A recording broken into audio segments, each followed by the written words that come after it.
Dios les bendiga a todos mis hermanos. Qué privilegio tenemos esta tarde de estar en la casa del Señor para poder adorar su nombre. Antes de continuar, pedimos a todos los niños, por favor, pasen a las aulas de escuela dominical. Ahí están nuestros queridos maestros listos para compartir la enseñanza de esta preciosa tarde. Qué bueno, qué lindo tiempo de adoración, mis hermanos, hemos tenido.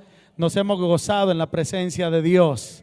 Dios bendiga a los hermanos que no siempre están con nosotros, los que siempre nos congregamos en este precioso lugar. Bienvenidos todos a la casa del Señor. Vamos a la palabra de Dios esta tarde, mis hermanos, con la ayuda en el Señor. Vamos a estar leyendo en la primera carta a los Corintios, capítulo 10, versículo 1 al versículo 12, mis hermanos. Primera carta a los Corintios, capítulo 10, versículo 1 al 12, vamos a tomar de base para la predicación de esta tarde. El título del sermón de esta tarde es Aprendiendo de la historia de Israel. Aprendiendo de la historia de Israel. Y aquí en esta porción, mis hermanos, que vamos a tomar en esta tarde, el apóstol Pablo trae a recordar una serie de situaciones que pasó al pueblo de Israel, que son para nuestra enseñanza y para que usted y yo aprendamos una lección muy especial en esta tarde. La tenemos, ¿verdad, mis hermanos? Leámoslo todos juntos, honrando al Padre, al Hijo y a su Santo Espíritu. A la letra dice así: porque no quiero, hermanos, que ignoréis que vuestros padres todos estuvieron bajo la nube y todos pasaron el mar. Y todos en Moisés fueron bautizados en la nube y en el mar. Y todos comieron el mismo alimento espiritual. Y todos bebieron la misma bebida espiritual, porque bebían de la roca espiritual que los seguía, y la roca era Cristo. Gloria a Dios. Pero de los más de ellos no se agradó Dios, por lo cual quedaron postrados en el desierto. Mas estas cosas, qué lindo eso, mas estas cosas sucedieron como ejemplo para nosotros, para que no codiciemos cosas malas como ellos codiciaron, ni seáis idólatras como algunos de ellos. Según está escrito, se sentó el pueblo a comer y a beber, y se levantó a jugar. Ni forniquemos como algunos de ellos fornicaron y cayeron en un día 23,000. Ni tentemos al Señor como también algunos de ellos le tentaron y perecieron por las serpientes. Ni murmuréis como algunos de ellos murmuraron y perecieron por el destructor. Versículo 11: y estas cosas les acontecieron como ejemplo, y están escritas para amonestarnos a nosotros, a quienes han alcanzado los fines de los siglos. Versículo 12, leamos todos juntos. Así que el que piensa estar firme, mire que no caiga. Gloria al Señor. Pueden sentarse, mis amados hermanos.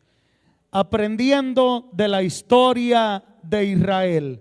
Vamos a ver en esta tarde, mis hermanos, de manera práctica un repaso de algunos eventos importantes, trascendentales que ocurrieron en la vida del pueblo de Israel desde su salida de Egipto camino hacia la tierra prometida.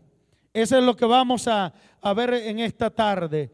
Y a manera de introducción, hermanos, Israel fue una nación privilegiada, ¿verdad que sí? Imagínense, hermano, tener el privilegio de que Dios le escoge dentro de todas las naciones.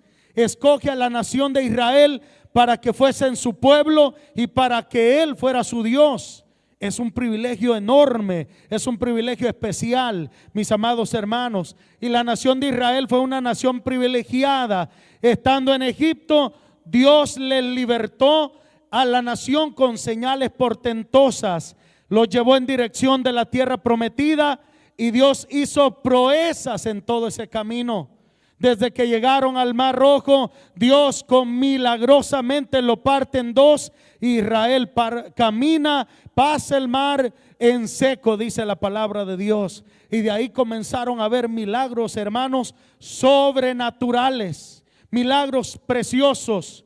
Pero a pesar de ser testigos de todo esto y mucho más, Israel era un pueblo rebelde. Israel era un pueblo desobediente. Israel era un pueblo obstinado. Se quejaba continuamente. En fin, no confiaban plenamente en Dios. Esa era la condición del pueblo de Israel. Al ver tantos milagros, tantas maravillas que Dios hizo en medio de ellos, y ellos continuamente se rebelaban contra Dios. Hermanos, veremos a continuación lo que usted y yo aprendemos de la historia de Israel. En primer lugar, dice el versículo 6 que tomamos como base: mas estas cosas sucedieron como ejemplo para nosotros, para que no codiciemos cosas malas como ellos codiciaron. Hermanos, lo primero que aprendemos de la historia de Israel es que usted y yo no debemos codiciar cosas malas. Usted y yo debemos aborrecer la codicia. Usted y yo debemos desechar la codicia. Israel, mis amados hermanos, codiciaron cosas malas. ¿Y qué fue lo que codiciaron? Codiciaron el comer carne. Y dice la palabra de Dios en Números capítulo 11, versículo 4 al 10. Ahí encontramos ese relato, mis hermanos, en el cual Israel pecó de esta manera. Y dice la palabra: y la gente extranjera que se mezcló con ellos tuvo vivo deseo, y los hijos de Israel volvieron a llorar y dijeron: ¿quién nos diera a comer carne? Nos acordamos del pescado que comíamos en Egipto de balde, de los pepinos, los melones, los puerros, las cebollas y los ajos. Y ahora nuestra alma se seca, pues nada sino este maná ven nuestros ojos. Y era el maná como semilla de culantro, y su color como color de bedelio. El pueblo se esparcía y lo recogía, lo molía en molinos, lo majaba en morteros y lo cocía en caldera, o hacía de él tortas. Su sabor era como sabor de aceite nuevo. Y cuando descendía el rocío sobre el campamento de noche, el maná descendía sobre él. Y oyó Moisés al pueblo que lloraba por sus familias, cada uno a la puerta de su tienda. Y escuche esto: y la ira de Jehová se encendió en gran manera, también le pareció mal a Moisés. Hermanos, Israel, no se le pierda a usted de vista esto. Israel en Egipto eran esclavos, estaban siendo maltratados, estaban sufriendo mucho, mis amados hermanos, en ese lugar en Egipto. Y antes de salir de Egipto, Dios envió 10 plagas, que cada una de esas 10 plagas que Dios envió tenían como única misión demostrar que el Dios del pueblo de Israel era el Dios verdadero sobre la tierra, era el único Dios verdadero. Y eso quedó evidenciado para la nación de Egipto, mis hermanos. Aun cuando Israel sale de esa tierra rumbo a la tierra prometida donde Dios lo había de llevar, ellos llegan a un punto que se les olvida el agradecimiento a Dios y empiezan a codiciar la comida que tenían antes. Dicen ellos: ¿quién nos diera ahora un plato de pescado como el que comíamos de balde ahí en Egipto? No se acordaban del castigo que les daban, no se acordaban del sufrimiento que tenían, no se acordaban del maltrato que recibían, se acordaban de la comida que ellos comían. Qué tremendo, mis amados hermanos, cuando hay personas, hay creyentes que están codiciando las cosas del mundo. Egipto representa al mundo, Egipto representa lo pagano, lo mundano. hermanos, y en esa situación Israel decía: ¿quién nos diera por comer un plato de comida como los que comíamos cuando estábamos allá en Egipto? Pero se les olvidaba el sufrimiento que ellos tenían, mis hermanos. Y usted se pregunta, ¿qué es codicia? ¿Qué es esa palabra? ¿Qué significa esa palabra codicia? Codicia es el afán excesivo por tener lo que otro tiene. Eso es codicia. Es un afán excesivo por tener lo que otro tiene. No está feliz porque Dios bendijo a su hermano, a su vecino, a su amigo, a su conocido. No está feliz por eso, sino que él o ella está afanado o afanada por tener también lo que esa persona tiene. Eso es codicia y eso es pecado. Y eso es pecado. Entonces, mis hermanos, Israel no pudieron ellos reconocer que de manera milagrosa en el desierto ellos estaban tranquilos, comiendo los 3 tiempos, comiendo tranquilos, sin necesidad de trabajar la tierra, sin necesidad de cultivar, sin necesidad de esforzarse, simplemente levantarse a recoger el maná y nada más procesarlo y hacer la comida. Era lo único que ellos hacían. Pero se les olvidó ser agradecidos por las bendiciones que Dios nos da. Hermanos, muchas veces nosotros, a cada uno de nosotros se nos olvida darle gracias a Dios por lo que tenemos. Y hay personas que se les va el sueño, no viven tranquilos, no viven en paz al ver prosperar a los demás, al ver prosperar a las demás personas. Hermano, si Dios lo ha bendecido a usted, gloria a Dios por eso. Y la bendición que Dios tiene para usted no me la va a quitar la mía para dársela a usted. A cada quien Dios los bendice como Él quiere, mis hermanos. Y no piense usted que le está quitando a usted para darle a otro. No, la bendición que Dios ha determinado para usted es suya, mis hermanos. Y nadie no se la dará a nadie, nuestro Dios. No se nos olvide eso. La codicia, hermanos, nos impide reconocer las grandes bendiciones que Dios nos ha dado. La codicia nos impide reconocer cuán bendecidos somos los que estamos aquí. Cuán bendecidos somos de parte de Dios, mis amados hermanos. Cuando somos codiciosos se nos olvida, nuestra vista se nubla y no podemos ver las grandes bendiciones que Dios nos ha dado. Hermanos, usted y yo somos bendecidos de parte de Dios. Y bendición no solo tiene que ver con dinero. Bendición no solo tiene que ver con carro del año, con propiedades. No solo tiene que ver con eso. Bendición es tener salud. Bendición es tener vida. Bendición es tener perdón de pecados, vida eterna. Bendición es estar esta tarde en este lugar y no estar en un hospital debatiéndonos entre la vida y la muerte.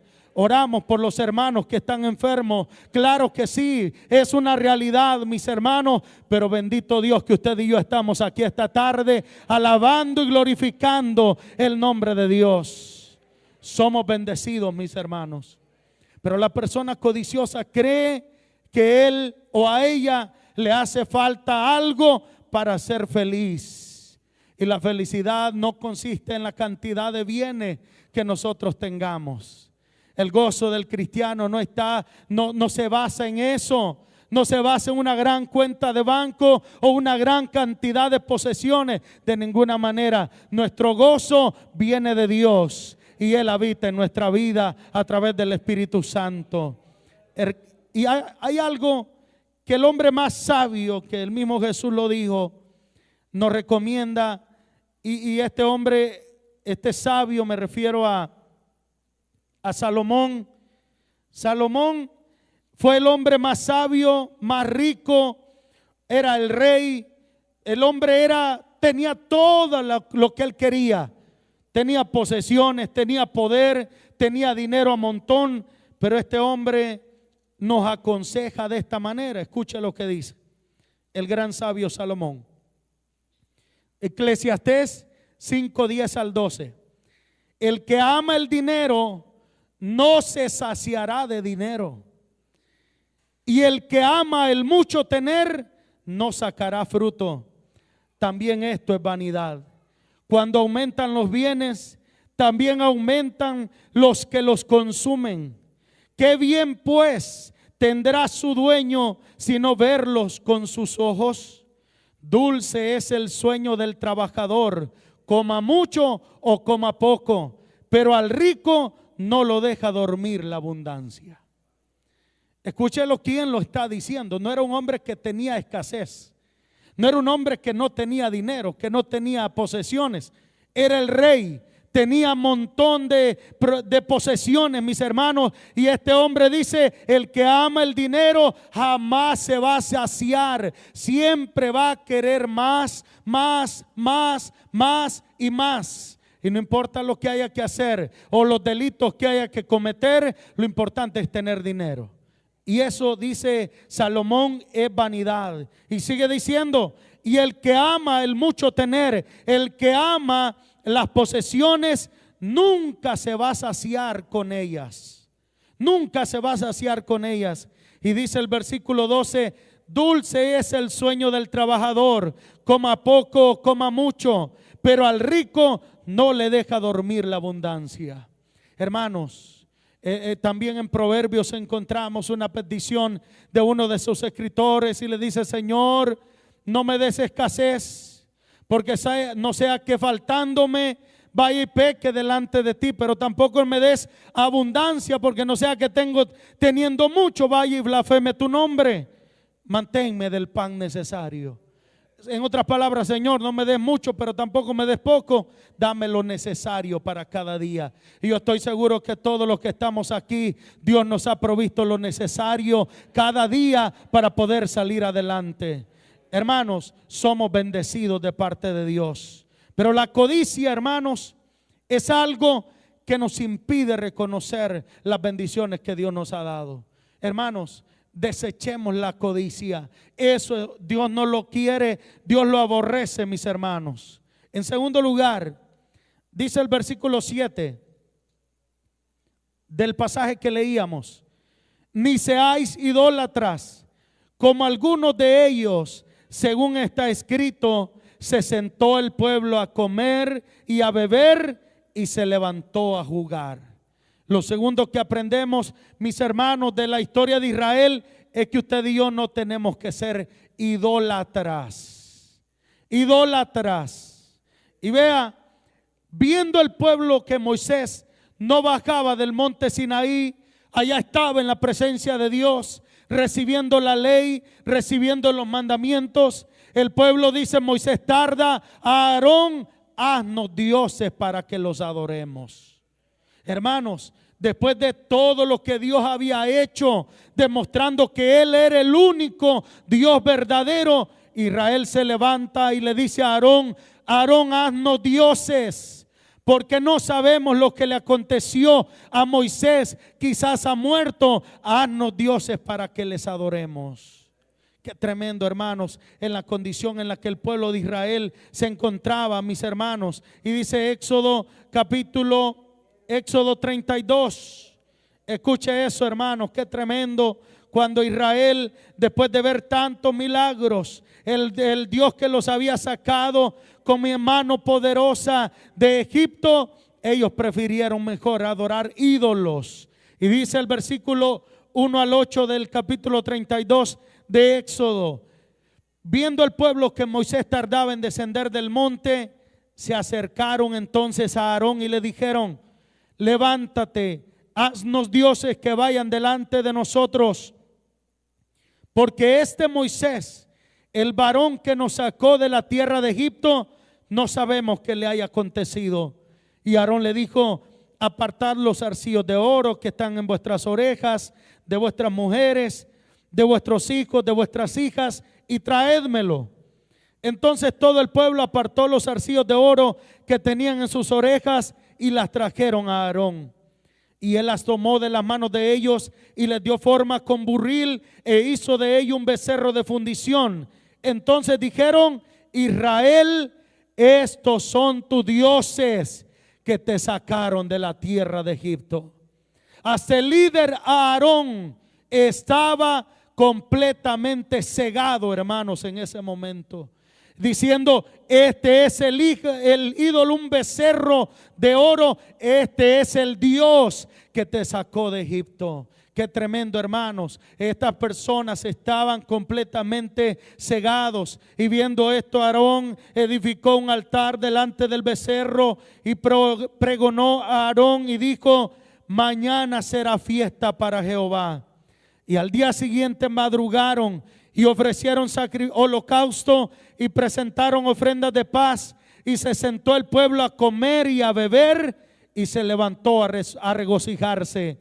Entonces Jehová dijo a Moisés: anda, desciende, porque tu pueblo que sacaste de la tierra de Egipto se ha corrompido. Pronto se han apartado del camino que yo les mandé. Se han hecho un becerro de fundición y lo han adorado, y le han ofrecido sacrificios, y han dicho: Israel, estos son tus dioses que te sacaron de la tierra de Egipto. Aquí nos habla dos cosas. Número uno, que Dios es omnisciente, Él lo sabe todo. Él es omnipresente, está en todo lugar. Estaba con su siervo allá en el monte, pero también estaba viendo lo que el pueblo estaba haciendo. También Dios sabía lo que el pueblo estaba haciendo ahí abajo, lo que el pueblo estaba haciendo. Y lo segundo que nos enseña, mis amados hermanos, es que el pueblo de Israel en su necedad estaban adorando lo que Dios les había prohibido que adoraran. Hermanos, la idolatría, y esa palabra usted puede decir: bueno, y eso a nosotros ¿qué nos compete? Si nosotros no tenemos aquí ninguna imagen, no andamos en el pecho ningún crucifijo. ¿Qué es idolatría? Idolatría es amor excesivo y vehemente hacia alguien o algo. Eso es idolatría. Idolatría no solo es adorar imágenes. Idolatría no solo tiene que ver con el culto a imágenes. Ídolo es todo aquello que tiene el primer lugar en nuestra vida antes que Dios. Eso es idolatría. Todo aquello que tiene el primer lugar en nuestra vida antes que Dios.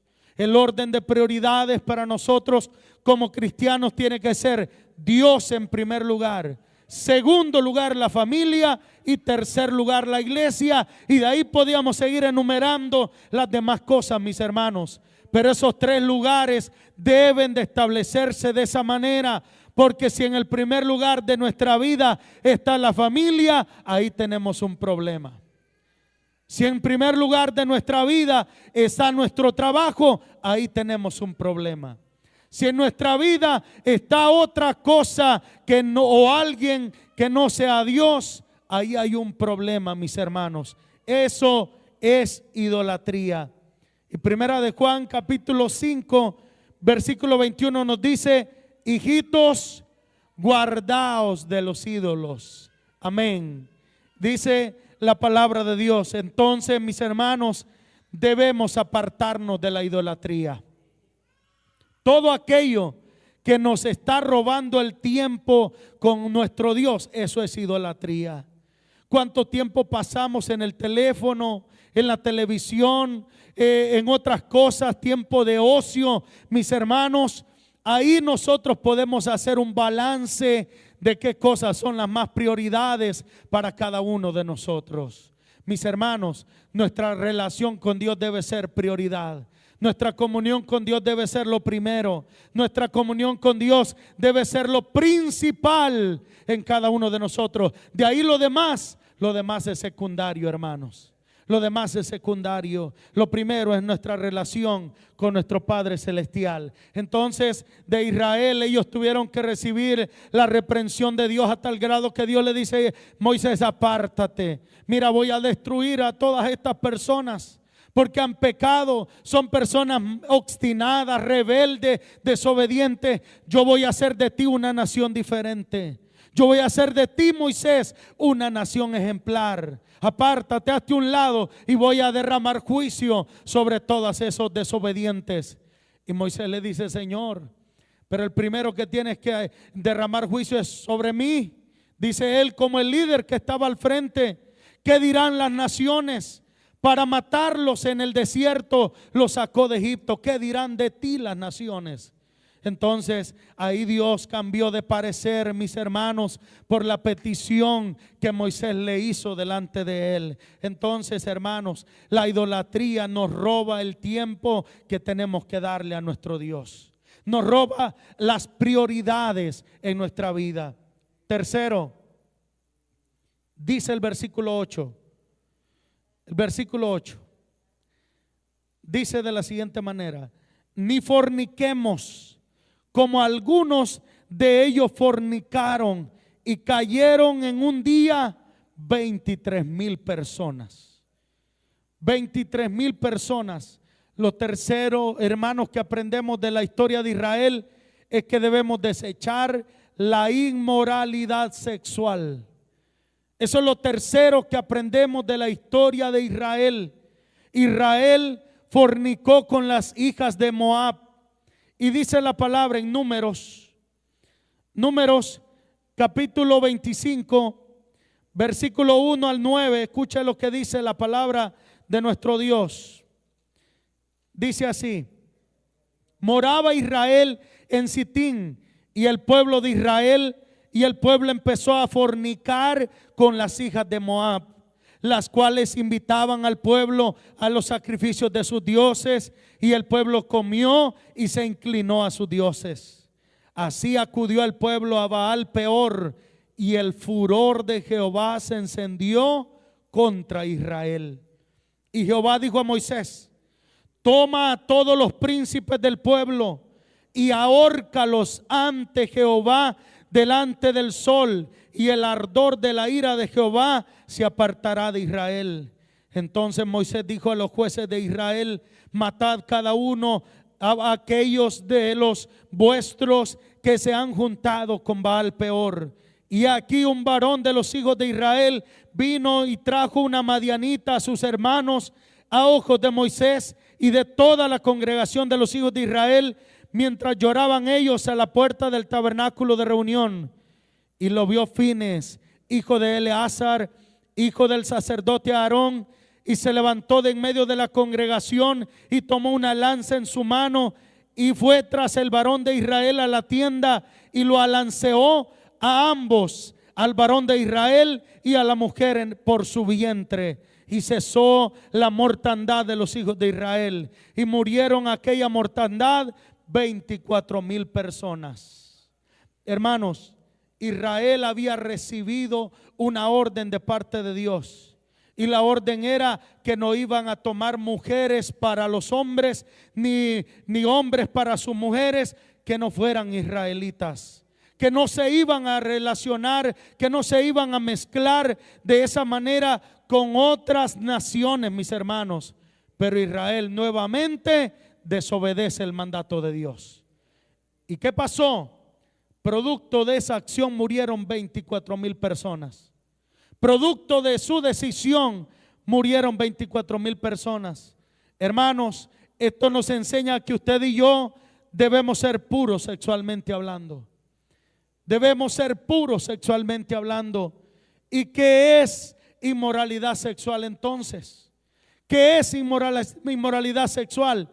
Es una relación sexual prohibida, como la fornicación, que es una relación sexual antes del matrimonio; el adulterio, una relación sexual fuera del matrimonio con otra persona que no es su cónyuge; homosexualidad, una relación sexual con personas del mismo sexo; la pedofilia, que es violación a menores, a niños menores, mis hermanos; la zoofilia, que es una relación con animales; y todas las perversidades que la humanidad se ha inventado alejándose de Dios. Eso es inmoralidad sexual. ¿Y sabe qué? Eso es pecado delante de Dios. Eso está prohibido, mis hermanos, por la palabra de Dios. La impureza sexual ni siquiera se nombra entre vosotros, dijo Pablo.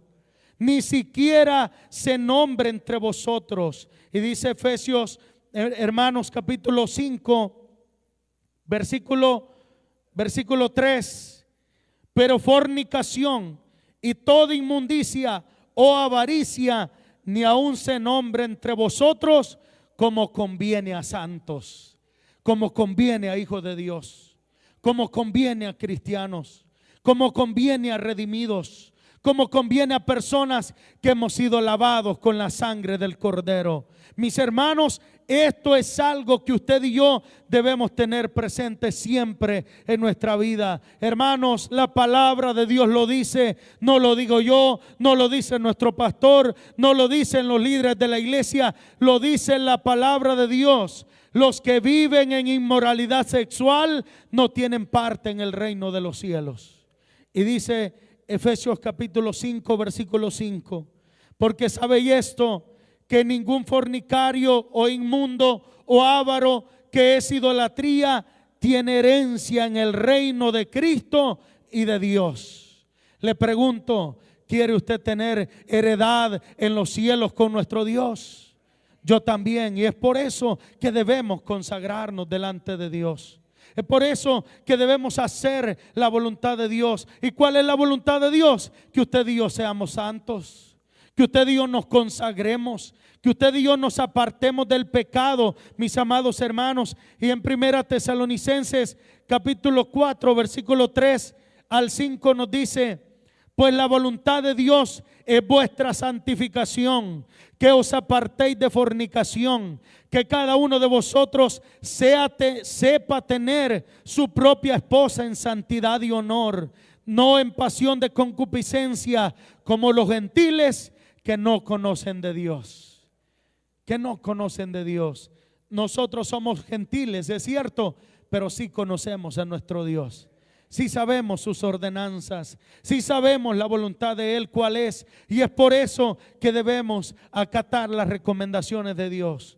Número 4, dice el versículo 9 de 1 Corintios 10 que leíamos, dice así: ni tentemos al Señor, como también algunos de ellos le tentaron y perecieron por las serpientes. Nuevamente Israel desobedece a Dios. Nuevamente Israel peca delante de Dios. ¿Qué pasó? El pueblo murmuró delante de Dios y delante de Moisés. Israel, en vez de llamarse Israel, se hubieran llamado mejor los murmuradores, los ingratos, aquellos que no toda la vida vivían quejándose, se quejaban continuamente. Y número 21 del 4 al 9 dice la palabra de Dios de la siguiente manera: después partieron del monte de Hor, camino del Mar Rojo, para rodear la tierra de Edom, y se desanimó el pueblo por el camino. Dijeron: demasiado andamos aquí, es demasiado, hemos caminado todo el día, ya no aguantamos. Empezó el pueblo a quejarse, y habló el pueblo contra Dios y contra Moisés: ¿por qué nos hiciste subir de Egipto para que muramos en este desierto? Pues no hay pan ni agua, y nuestra alma tiene fastidio de este pan tan liviano. Y Jehová envió entre el pueblo serpientes ardientes que mordían al pueblo. ¿Cuántos murieron? No sabemos, pero dice la palabra: y murió mucho pueblo de Israel. ¿Era la voluntad de Dios que murieran ahí? No. Por su desobediencia, por su obstinado corazón, ellos, mis hermanos, tuvieron que sufrir las consecuencias. Entonces el pueblo vino a Moisés y dijo: hemos pecado por hablar contra Jehová y contra ti. Ruega a Jehová que quite de nosotros estas serpientes. Y Moisés oró por el pueblo. Y Jehová dijo a Moisés: hazte una serpiente ardiente y ponla sobre un asta, y cualquiera que fuere mordido y mirare a ella vivirá.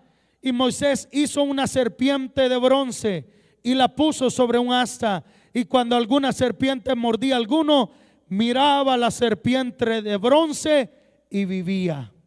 Hermanos, el pueblo murmuró delante de Dios, delante de Moisés, se quejó: es mucho camino, ya no queremos esta comida, estamos aburridos de esta comida, ya no queremos más.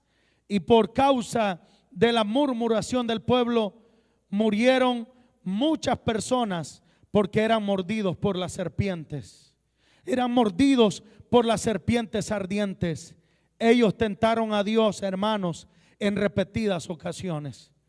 Tentaron a Dios en repetidas ocasiones. ¿Y qué es tentar a Dios? ¿Qué es tentar a Dios? Es desafiar con arrogancia o incredulidad a Dios para que éste haga algo en contra de su naturaleza o voluntad. Eso es tentar a Dios. Eso es tentar a Dios. Y si se fija la imagen, esta persona está en un edificio, un alto edificio de varios pisos, y dice: me voy a tirar, porque así como dijo el diablo a Jesús: tírate, porque escrito está, a sus ángeles mandará cerca de ti para que tu pie no tropiece en piedra. Me voy a tirar y no me va a pasar nada, porque Dios está conmigo. Eso es tentar a Dios. Eso es tentar a Dios. Es desafiar el poder de Dios. Vamos a ver si es cierto que Dios tiene poder. No es cuestión de comprobar si Dios tiene poder o no tiene poder. Es cuestión de creer que Él es todopoderoso. Es cuestión de creer que Él tiene todo el poder. Mis amados hermanos, tentar a Dios es desafiarlo. Es desafiarlo. Hay un pasaje que dice que comeremos cosas mortíferas y no nos hará daño. Bueno, como dice ese pasaje, voy a probar un poco de veneno. Eso es tentar a Dios. Y si lo hace, se va a morir. Se va a morir. Porque eso, la palabra de Dios, mis hermanos, no es para que usted y yo andemos desafiando a Dios para que compruebe que verdaderamente Él tiene todo el poder, sino que hay que creerlo, mis hermanos. Eso nos manda. A Israel se le olvidó que tenía un Dios todopoderoso. Israel se le olvidó que tenía un Dios hacedor de maravillas. Se les olvidó todas las maravillas que habían hecho entre ellos, que Dios había hecho entre ellos, y se quejaron. Mucho cuidado, hermanos, con la queja. Mucho cuidado con la queja. Vea, Israel es un ejemplo, o nos enseña que usted y yo no debemos tentar a Dios, hermanos. Por lo contrario, la Biblia nos enseña que debemos creerle a Dios. Debemos confiar en Dios. Debemos depender de Dios. Eso sí nos enseña la palabra de Dios. Y termino, mis hermanos. Sigue, cuidado y nos pasa como Israel, que comencemos a quejarnos delante de Dios por lo que nos falta y se nos olvide darle gracias a Dios por lo que ya nos ha dado. Cuidado, hermano, cuando usted solo en su boca hay palabras de queja, hay palabras de murmuración, hay palabras nada más de decir aquello malo que le acontece, aquello malo que le rodea. Hermanos, yo estoy seguro, como dije al principio, que usted y yo somos bendecidos de parte de Dios. Y hay mucho por qué darle gracias a Dios. Hay mucho por qué darle gracias a nuestro Padre Celestial. Es cierto, nos hacen falta muchas cosas, hermanos. Es cierto, necesitamos muchas cosas en nuestra vida, pero bendito sea Dios por lo que tenemos. Bendito sea Dios por lo que nos ha dado. Bendito sea Dios por la bendición que usted y yo tenemos. Y si Él nos da lo que nos hace falta, gloria sea a Dios. Y si no nos da lo que nos hace falta, usted y yo seguiremos confiando en Dios. Seguiremos dependiendo de Dios. Seguiremos confiando en Dios. No vamos a murmurar, no nos vamos a quejar de ninguna manera. Ay, es que no aguanto. Es cierto, puede ser duro el proceso que esté pasando, pero confiemos en Dios, que al que cree todo le es posible, dice la palabra. Hermanos, no tentemos a Dios. No tentemos a Dios de ninguna manera. Y en número 5, mis hermanos, dice el versículo 10 del pasaje que leíamos de 1 Corintios capítulo 10: ni murmuréis como algunos de ellos murmuraron y perecieron por el destructor. Hermanos, murmuración, murmura. Evitemos eso, mis hermanos. De Israel aprendemos que cuando este pueblo murmuró delante de Dios y delante de Moisés, le fue mal. Le pregunto, ¿usted quiere que le vaya mal todos los días? Yo no quiero que me vaya mal. Dentro de tanto que Dios me manda a hacer es que tengo que dejar de murmurar. De murmurar. No solo murmurar de Dios, sino dejar de murmurar de nuestros líderes. Dejar de murmurar de nuestros hermanos. Dejar de murmurar de nuestra familia. Dejar esto, mis hermanos, es algo que nosotros aprendemos de la historia de Israel. Aprendemos a no murmurar. Israel murmuró contra Moisés y Aarón. Murmuraron. No solo ellos, mis hermanos, producto de esta actitud equivocada del pueblo, mire cuántos murieron. 14,700 personas murieron. Si usted va contabilizando las muertes por causa del pecado de Israel, son muchas personas que tuvieron que morir por causa del pecado de ellos. Hermanos, yo quiero que me vaya bien y quiero que a mi familia también le vaya bien, pero sabe, para lograrlo hay que hacer la voluntad de Dios. Hay que hacer la voluntad de Dios. Hermanos, eso fue lo que sucedió en Israel. Pero no solo ellos murmuraron, sino que Aarón y María murmuran contra Moisés. Producto de esto, María quedó leprosa.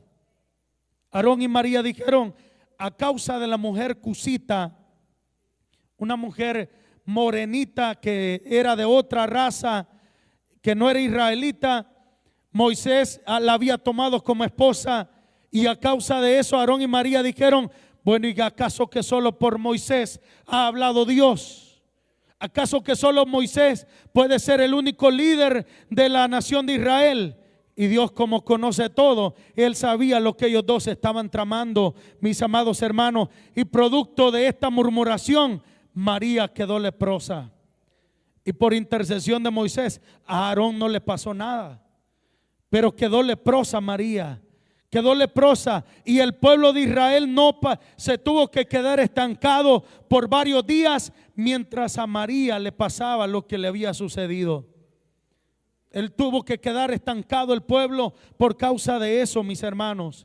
Y ahí viene la reprensión de Dios para Aarón y María. Y Él les dice, yo hablo a los profetas o a mis siervos a través de sueños, a través de visiones o a través de cualquier otro medio. No así con mi siervo Moisés, dijo él. Yo hablo con él cara a cara, como habla alguien con su amigo, dijo Dios. En otras palabras, le dijo, miren, yo con Moisés tengo una relación diferente que los demás. Yo a él le hablo de diferente manera. Hermanos, ¿qué pasó? María queda leprosa, el pueblo de Israel se estanca, no continúa en su camino a la tierra prometida.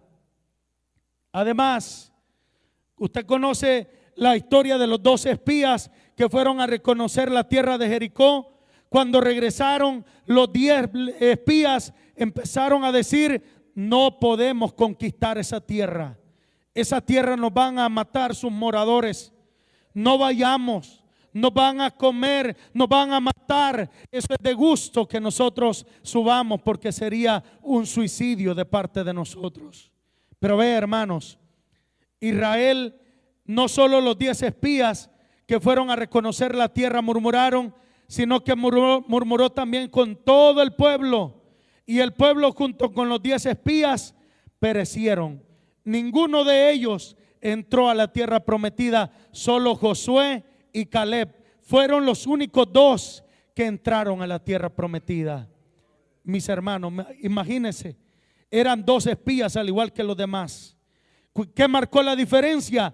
Que estos 2 hombres sí le creyeron a Dios. Estos 2 hombres no pusieron su mirada en las cosas de la tierra, no pusieron su mirada en las limitaciones, sino pusieron su mirada en ese Dios que todo lo puede. Ellos dijeron, subamos, más podemos nosotros que ellos. Subamos, los vamos a comer como a pan. Hermanos, eso es fe, eso es fe.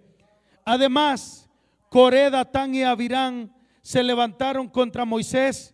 Se le unieron 250 hombres, príncipes de la congregación.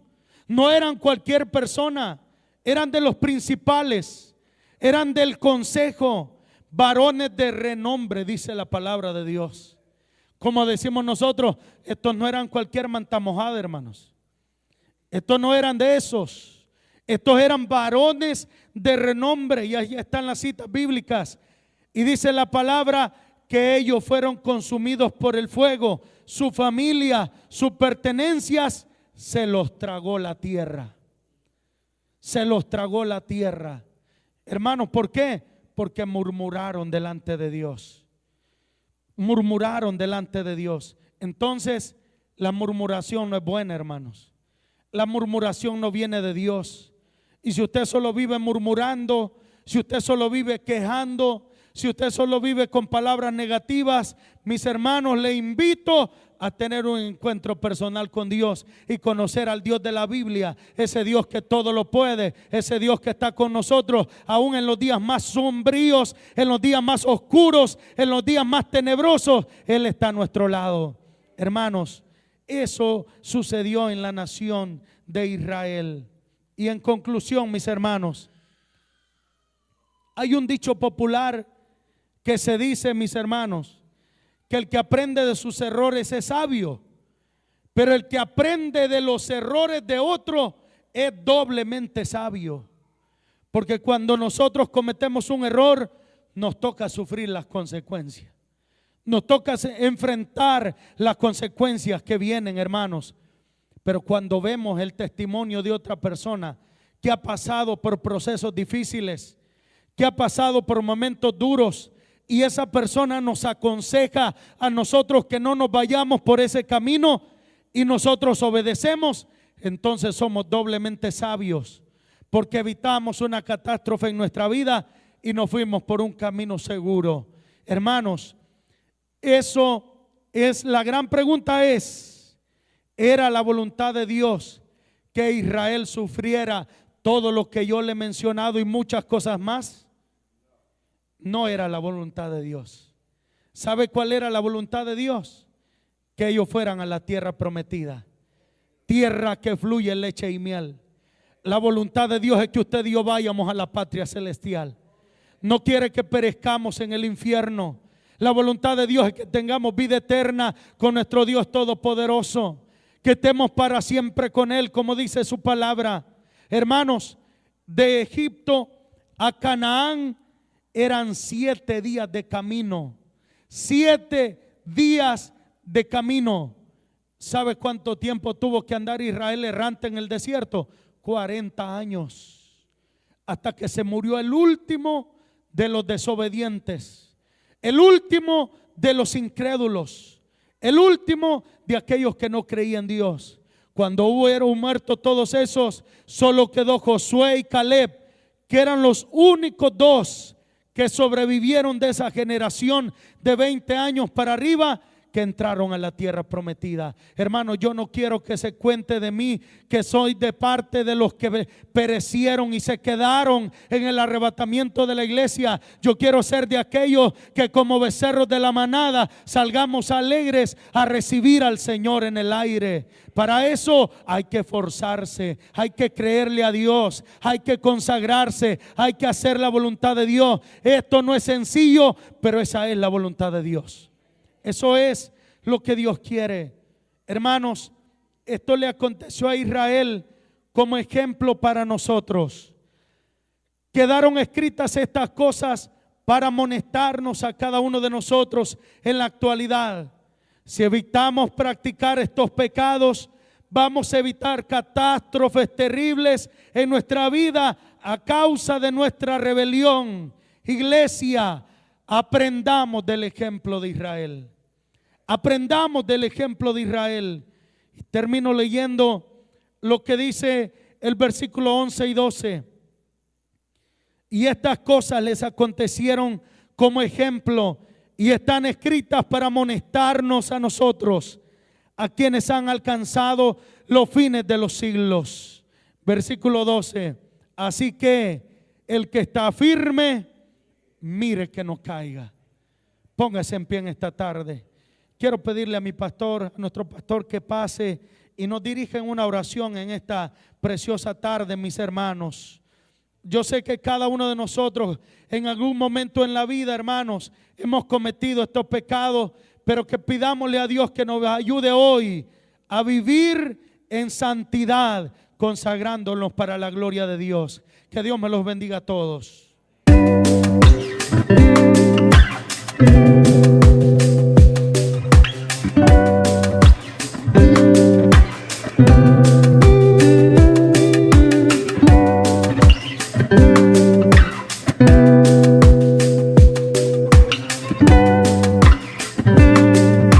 Thank you.